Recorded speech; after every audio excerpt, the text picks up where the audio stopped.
Joshua chapter number 10.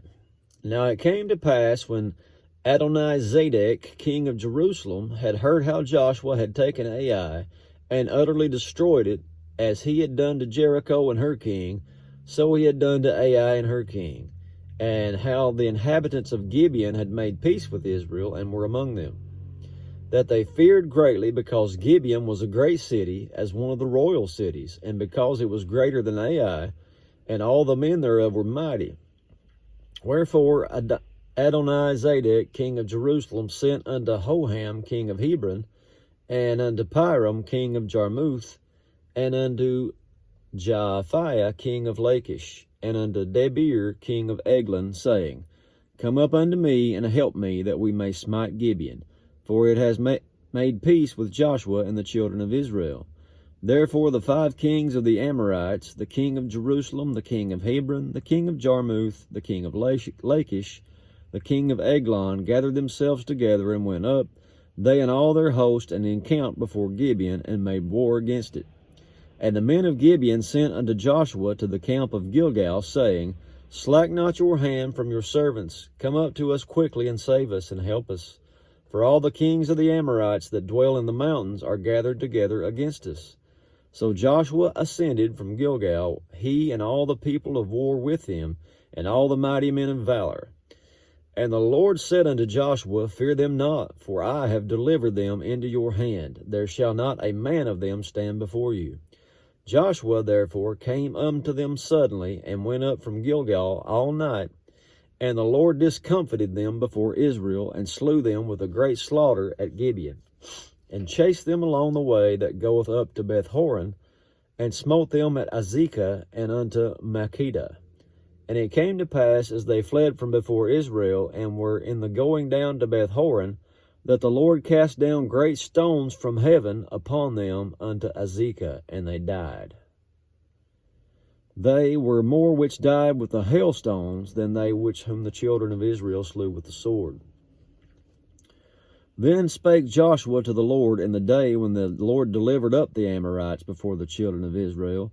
And he said in the sight of Israel, Sun, stand thou still upon Gibeon, and thou moon in the valley of Ajalon.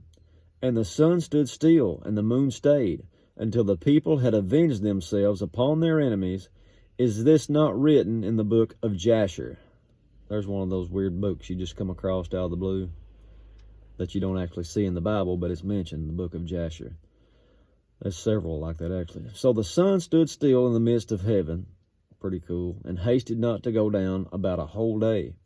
And there was no day like that before it or after it, that the Lord hearkened unto the voice of a man. For the Lord fought for Israel.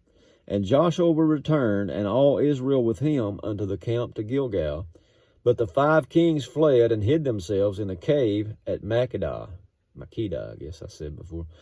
And it was told Joshua, saying, The 5 kings are found hid in a cave in Makkedah. And Joshua said, Roll great stones upon the mouth of the cave, and set men by it for to keep them. And stay ye not, but pursue after your enemies, and smite the hindmost of them. Suffer them not to enter into the cities, for the Lord your God has delivered them into your hand. And it came to pass, when Joshua and the children of Israel had made an end of slaying them with a very great slaughter, till they were consumed, that the rest that which remained of them entered into fenced cities. And all the people returned to the camp to Joshua at Makkedah in peace. None moved his tongue against any of the children of Israel.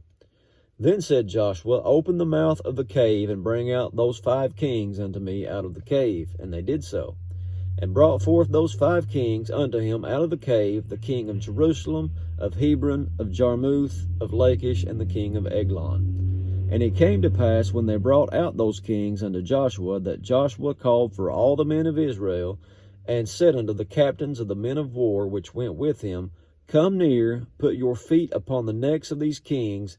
And they came near, and put their feet upon the necks of them. And Joshua said unto them, Fear not, nor be dismayed. Be strong and of a good courage, for thus shall the Lord do to all your enemies against whom you fight. And afterward Joshua smote them, and slew them, and hanged them on 5 trees, and they were hanging upon the trees until the evening. And it came to pass at the time of the going down of the sun that Joshua commanded, and they took them down off the trees, and cast them into the cave where they had been hid, and laid great stones in the cave's mouth, which remain unto this very day. And that day Joshua took Makkedah, and smote it with the edge of the sword, and the king thereof he utterly destroyed, them and all the souls that were therein, and let none remain. And he did to the king of Makkedah as he did unto the king of Jericho. Then Joshua passed from Makkedah, and all Israel with him, unto Libnah, and fought against Libnah. And the Lord delivered it also, and the king thereof, into the hand of Israel, and he smote it with the edge of the sword, and all the souls that were therein, and let none remain in it, but did unto their king even as he did unto the king of Jericho. And Joshua passed from Libnah, and all Israel with him, unto Lachish, and encamped against it, and fought against it. And the Lord delivered Lachish into the hand of Israel, which took it on the second day, and smote it with the edge of the sword, and all the souls that were therein, according to all that he had done to Libnah. Then Horam, king of Gezer, came up to help Lachish, and Joshua smote him and his people, until he had left him none remaining. And from Lachish Joshua passed unto Eglon, and all Israel with him, and they encamped against it, and fought against it. And they took it on the day, and smote it with the edge of the sword, and all the souls that were therein he utterly destroyed that day, according to all that he had done to Lachish. And Joshua went up from Eglon, and all the Israel with him, unto Hebron. This is all these people, all those 5 kings, this is all these places. And they fought against it, and took it, smote it with the edge of the sword, and the king thereof, and all the cities thereof, and all the souls that were therein. He left none remaining, according to all that he had done to Eglon, but destroyed it utterly, and all the souls that were therein. And Joshua returned, and all Israel with him, to Debir, and fought against it. And he took it, and the king thereof, and all the cities thereof, and they smote them with the edge of the sword, and utterly destroyed all the souls that were therein. I know I'm kind of just reading through this with a kind of a rhythm, but take time to realize that a lot of people's dying here. It says, he left none remaining, as he had done to Hebron, so he did to Debir, and to the king thereof, as he had done also to Libnah, and to her king. So Joshua smote all the country of the hills, and all the south, and all the vale, and of the springs, and all their kings. He left none remaining, but utterly destroyed all that breathed, as the Lord God of Israel commanded. And Joshua smote them from Kadesh Barnea even unto Gaza, and of the country of Goshen even unto Gibeon.